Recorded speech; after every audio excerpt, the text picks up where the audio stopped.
All right, welcome to our deep dive on Spark streaming. We're going to talk about how you can take that absolute fire hose of real-time data and actually get some useful, actionable insights out of it. Okay, so let's just jump right in. I totally get how to query a regular database table. It's a fixed set of data, right? It's got a start and an end. But what about streaming data? We're talking about stuff from sensors, from website clicks, logs. That table is basically infinite. It just never stops arriving. So how in the world does Spark even start to get its head around that? Yeah, that is the core problem, and honestly, Spark's solution is pretty brilliant. Instead of even trying to process this never-ending stream all at once, which is impossible, Spark streaming does something really clever. It just chops it up into these tiny little manageable chunks. And this whole idea, this abstraction, is called a dstream. That stands for discretized stream. So here's the key takeaway. It basically tricks itself into thinking it's not a stream at all. It treats it as a continuous series of really small batch jobs. So data flows in from, say, Kafka. Spark groups it up into these little batches based on a time interval. We could be talking every second or even faster. And here's the magic. Each of those little batches is just a plain old Spark RDD. It's something the Spark engine already knows exactly how to handle. Aha, okay, I'm getting it. So it's not really a true continuous stream processor. It's more like an illusion of one, right? And it's powered by this super fast sequence of mini batch queries running on these little time-sliced chunks of data. That makes a ton of sense. So now that we have these mini batches, what can we actually do with them? Well, this is where it gets really interesting because you've got two main ways to operate on them. First, you have what are called stateless transformations. This is where you process each little batch completely on its own, independent of all the others. A perfect example is just filtering a log stream for the word error. You don't care what happened a minute ago, you just care about this specific batch. But then you've got stateful transformations, and this is where the real power comes in. Right, exactly. A simple filter is useful, sure, but for a lot of the real-world stuff, think fraud detection or analyzing trends, you absolutely need that historical context. You need to look at data over a window of time. Like, is this credit card transaction weird compared to what happened in the last 5 minutes? How does Spark handle that? That's where windowed operations come into play. It's a really cool concept. You basically define a window of time, let's say 5 minutes long, and you can imagine this window just sliding along your stream of data.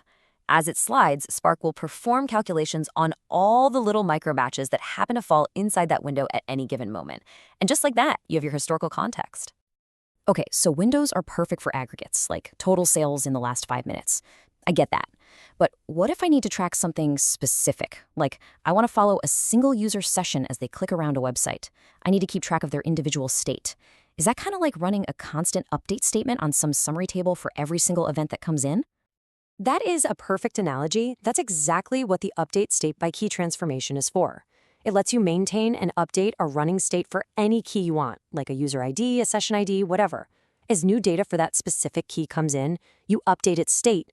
It's how you can build that really complex session-based logic, tracking a user's entire journey click by click. All right, I am completely sold on the processing model. It's elegant, it's powerful. But, a stream has to come from somewhere. So where does Spark actually get this data from? What are the inputs? Oh, it connects to pretty much all the usual suspects. You've got your basic stuff like just watching a file system. Think HDFS or S3 for new files. You can even connect to a raw socket if you're just playing around. But in the real world, in production, you're almost always going to be hooking it up to big, robust messaging systems. We're talking Apache Kafka, Apache Flume, Amazon Kinesis, even a Twitter feed. Okay, but this brings up my single biggest worry with any streaming system: reliability. If a batch job fails, whatever, you just rerun it. But a live stream has to be on 24/7. You can't have downtime, and you absolutely cannot lose data or state. So what's the plan when things inevitably go wrong? What happens when it crashes? The answer to that, and the key to running 24/7, is a feature called checkpointing. It's super important. What Spark Streaming does is it periodically just saves its progress. Everything.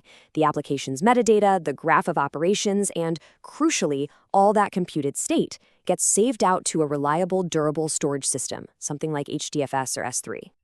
And this is brilliant because it serves two massive purposes. First, it makes your whole application fault tolerant. If the main driver program crashes, no big deal. You just restart it, it reads that last checkpoint and picks up right where it left off.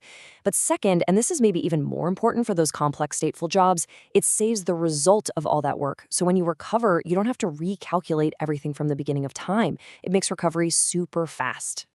Okay, so it's robust, it's fault tolerant, I'm convinced. But is it fast?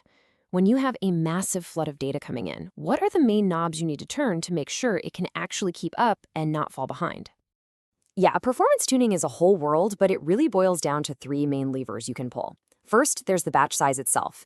It's a trade-off, right? A smaller batch interval gives you lower latency, which feels more real-time, but it also means more overhead for the system. Second, you can just throw more resources at it, increase the parallelism. That could mean adding more receivers to pull in data or just repartitioning the data to spread the processing out over more CPU cores. And third, and this is crucial for any long-running Java app, you've got to pay close attention to memory and garbage collection to avoid those annoying stalls. So if we boil it all down, the real genius of Spark Streaming is how it makes real-time processing feel almost exactly like the batch processing you're already used to. It gives you this unified, simple model that turns out to be incredibly powerful, super scalable, and as we've seen, really fault tolerant. And that really leaves us with one final thought to chew on. What kinds of problems could you solve if your analysis wasn't hours or even days old? What becomes possible when you can react to things not in an hour, but in the exact moment that they happen?